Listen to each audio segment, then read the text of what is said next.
Today, we're diving into India's union budget for 2026-27. Now, this isn't just some dry economic document full of numbers. Think of it more like a blueprint, a roadmap that's supposed to guide the entire nation's ambition for the year ahead. And it's kind of wild when you think about it, right?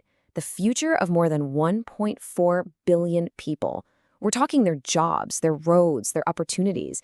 It's all profoundly shaped by this one single plan released every year. So, let's get into it. That really is the million-dollar, or rather trillion-dollar question. What's the strategy? Where is the money going? And what does it all mean for India's massive goal of becoming what it calls a Viksit Bharat, a developed nation? We're going to break it all down. All right, first things first. Before we get into the details, we have to wrap our heads around the sheer scale of this thing. Let's look at the big picture numbers that really define this budget. You know, context is everything here. And the context for this year's budget is that it's completely laser-focused on this one central idea, the long-term vision for creating a Viksit Bharat, or a developed India. So let's start with the total government spending. We are talking about 53.5 lakh crore rupees. To put that in perspective for you, that's well over 640 billion US dollars. It's just a colossal figure, and it gives you a sense of the economic engine we're really talking about. Now, inside that massive number, this is the one that really gets economists excited. 12.2 lakh crore rupees set aside for something called capital expenditure, or CAPEX. And we need to be clear, this isn't just spending money, this is investing money. And, of course, it's all a balancing act.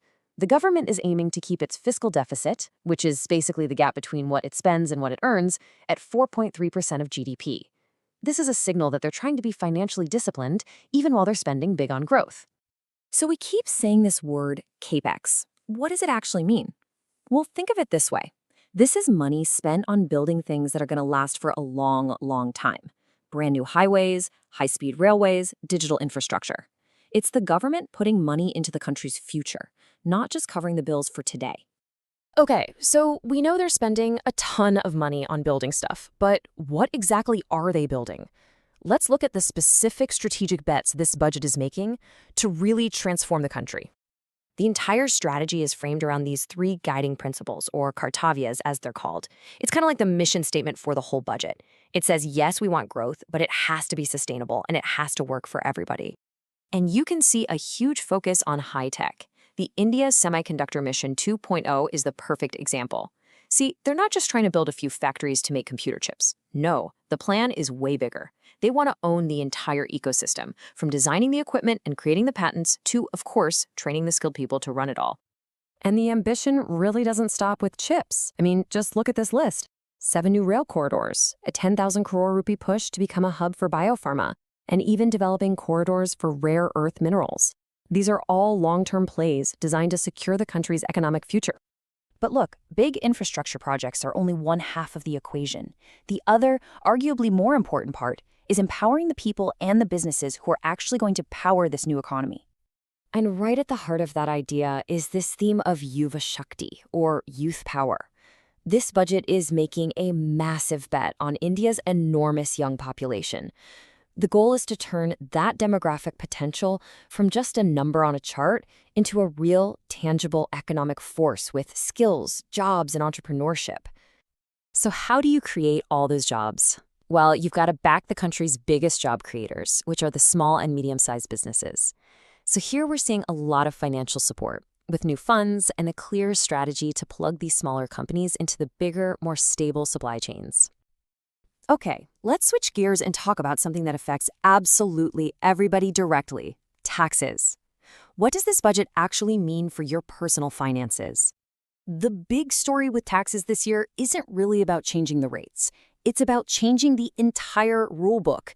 The government is essentially moving away from the super complex, decades-old Tax Act from 1961 and bringing in a brand new one, designed from scratch to just be simpler and easier for everyone to follow. Now, let's get right to the most important point here. There are no changes to personal income tax rates or slabs this year. The main focus is all on simplification. So that means things like lower taxes on money you might send abroad and a little bit of relief for some companies. It's all about making it easier to be compliant.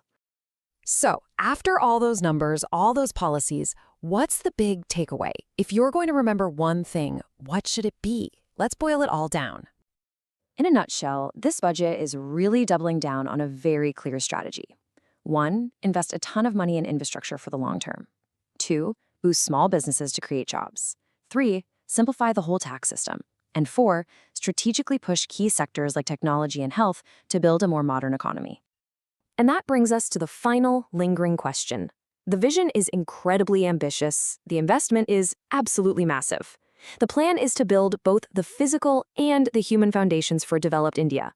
The real question is, will this budget be the one to actually set that huge transformation in motion? I guess only time will tell.